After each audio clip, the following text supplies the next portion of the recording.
신문 읽어주는 남자입니다. 정두원 전 의원이 왜 그런 선택을 했을까?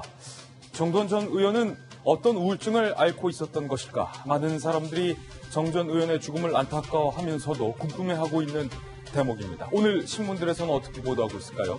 먼저 동아일보입니다. MB 정권 초까지만 해도 왕의 남자라고 불렸던 그런데 권력 다툼에서 멀어진 뒤 이딴 불운이 찾아왔다. 동아일보는 이렇게 쓰고 있습니다. 정두원 전 의원이 북한산에서 숨진 채 발견이 됐는데 정권 핵심과 갈등 이후 여러 가지 시련이 겹쳐왔다는 거예요. 특히 2016년 총선에서 낙선한 후에는 우울증을 앓았다. 서대문 을에서 낙선한 거죠. 작년에 재혼을 하고 또 참치집이죠. 일식당까지 열면서 재기의 의혹을 불태웠던 정두원 전 의원. 주변에서 이때까지만 해도 재혼도 하고 식당도 열었으니까 이제 괜찮겠지. 뭔가 안도의 한숨을 내쉬었는데 그런데 갑자기 이런 기보가 들려온 겁니다. 유서도 발견됐어요. 유서 내용 잠시 후에 상세히 보도하겠지만 화장해서 어머니 곁에 묻어달라라는 짤막한 메시지가 있었습니다. 정적이었던 정두원 전 의원을 향해서 MB 측에서도 빈소에 조문 메시지를 보낼 계획입니다. 고인의 명복을 빌겠습니다. 다음 신문입니다. 이번엔 조선일보입니다. 어제 오전과 오후에 청와대의 수위가 냉온탕을 왔다 갔다 했습니다. 특히 어제 오전까지만 하더라도 청와대에서 대안을 검토할 수 있다. 우리가 제시한 안이 최종적인 안이 아니다. 뭔가 유화적인 메시지가 나왔는데 일본 장관이 문재인 대통령을 공격하자 청와대가 맞대응하면서 강대강으로 가고 있는 모양새입니다. 특히 일본이 경제보복이라는 문 대통령의 지적은 틀렸다라고 말하자 청와대는 그렇다면 우리도 중재위 구성 공식적으로 거부한다. 일본의 요청을 거부했습니다.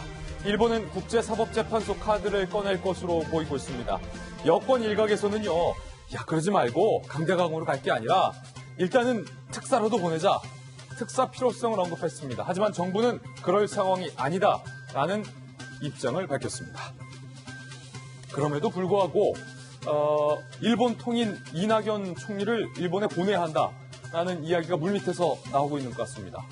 잠시 후에 그 이야기도 나눠보겠습니다. 다음 신문입니다. 이번에 경향신문입니다.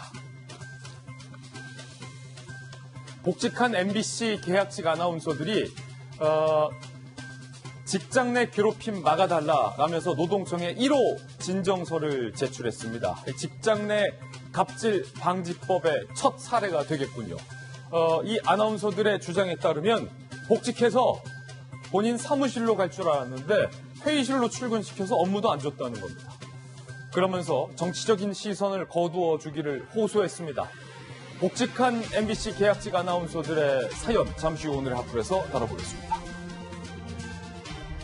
다음 신문입니다. 이번에 한겨레 신문입니다. 청와대가 윤석열 검찰총장의 임명을 강행했습니다. 한국당과 바른미래당에서는 국회를 또 한 번 무시했다라고 반발했습니다. 그런데 이날이 공교롭게 청와대와 야당 대표가 다른 당 대표와 함께 만나기로 결정한 날인데 청 관계자는 5당 대표 회동과는 별개다라고 선을 그었습니다.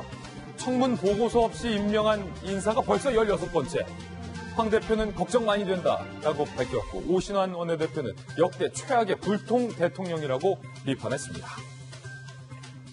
다음 신문입니다. 이번엔 중앙일보입니다. 경제가 걱정이에요. 청년들 일자리가 걱정입니다. 또 한 번 안 좋은 기록이 경신됐습니다.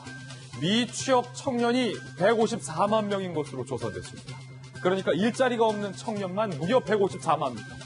12년 만에 최다치입니다. 12년 만에 최악의 청년 실업률이다라고 표현을 하고 있습니다. 그런데 더 심각한 것은 취업을 아예 포기한 취업 포기자가 58만 명. 이 수치는 일자리를 구하고 있는 청년의 3배다. 그러니까 일자리를 구하고 있는 청년보다 취업을 포기한 청년들이 더 많다는 겁니다. 통계청이 밝힌 자료입니다. 이 기사의 첫 단락.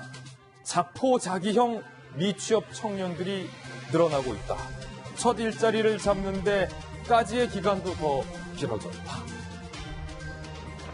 대한민국의 일자리, 대한민국의 경제 어디로 가고 있는 겁니까? 다음 신문입니다. 이번엔 한국일보입니다.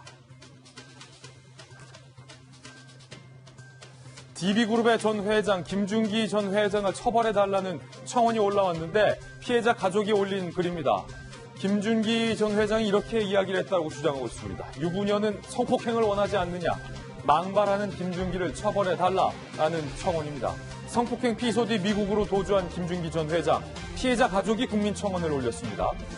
경찰은 인터폴 적색 수배까지 내렸는데 2년 넘게 경찰 수사리가 제자리라는 비판도 일고 있습니다.